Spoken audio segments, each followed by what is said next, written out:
Hello, John Bloodworth, Gentleman Crafter here with card layout number 89. And this time around, I am compelling you to believe in your dreams. As long as that dream involves butterflies. Anyway, I will be using a couple of papers from the Gardenia paper pad. I'm showing you the 6x6 pad here, but I will be using the 8x8 version. In addition, I will be using this layout, which you can download for free from my blog. I will be using these stamps that I got yonks ago, these stamps that I got very recently, a plain piece of white card, a cuddly toy. No, anybody abroad probably won't get that. So there's the papers. There's also some inks and acrylic block and so on and so forth. So let's get started. First, chopping down the papers. As I mentioned, the layout will be available on my blog. I will leave a link below the video in the description.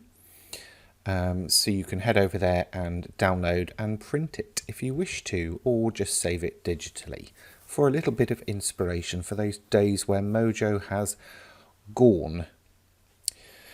Chopping down the little extra layers here, and it's not always easy, but I'm just trying to make sure that they're neat.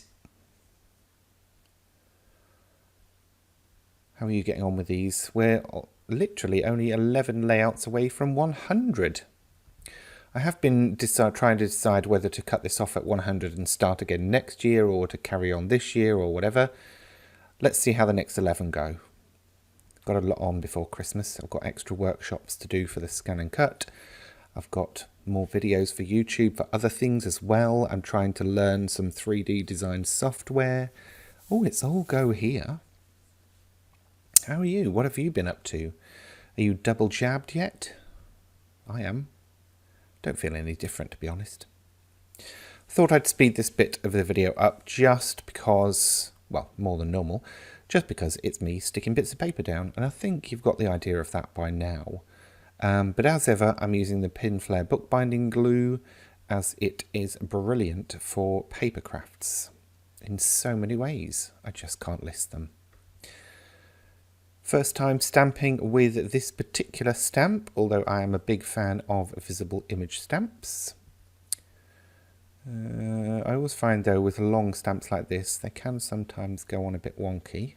I say they can go on like they've got a will of their own.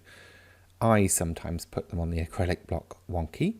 If that happens, just adjust and restamp. I'm using a VersaFine ink, as I find that works really well with photopolymer stamps and also text stamps, as you don't get much bleed. Now you see there the butterfly already stamped out, and I did this because I wanted to actually cut it out with my scan and cut machine, which I did earlier. I'm using a nylon paintbrush here for some blending, and I'm literally just starting at the tip of the wing and working my way inwards, so that the further in I get, the less ink that's on the brush, and it's all it's doing by that point is just picking up the edges. Hopefully you can see that here. Doing the same for the other side. Oh, I wish I could go this fast in real life, although I'm sure I'd get a cramp. Some kind of RSI injury. RSI injury? Repetitive strain injury. No, it's just an RSI. Ugh, language. It's a bit complicated.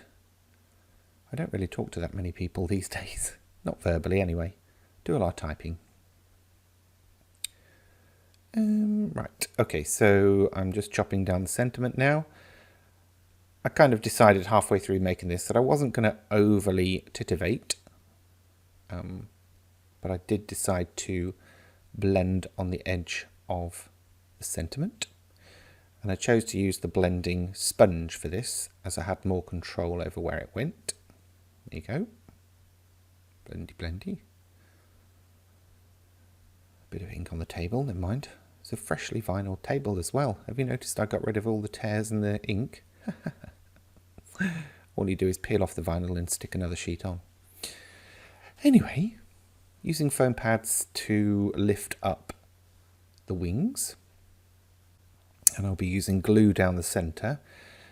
When I'm using this method, I just need to make sure that I put the centre down first.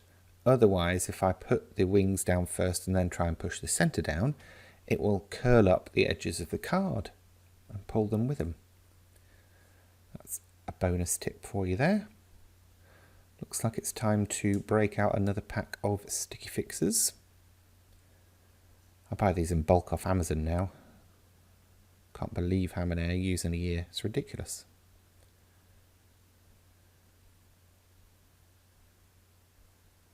Now I did want to add just a little bit of something, so I thought some Nuvo drops would work quite well. Just a few dabs either side of the sentiment. And we're pretty much done. Don't forget to subscribe to the channel for more of these, and of course download the layout from the blog. In the meantime, I thank you very much for your company, and I will see you for number 90. That's it for this time. If you've enjoyed this video, please remember to give it a thumbs up, and if you have any questions, feel free to leave them in the comments section below. And for more from me in the future, please remember to subscribe to this channel. Thanks for watching.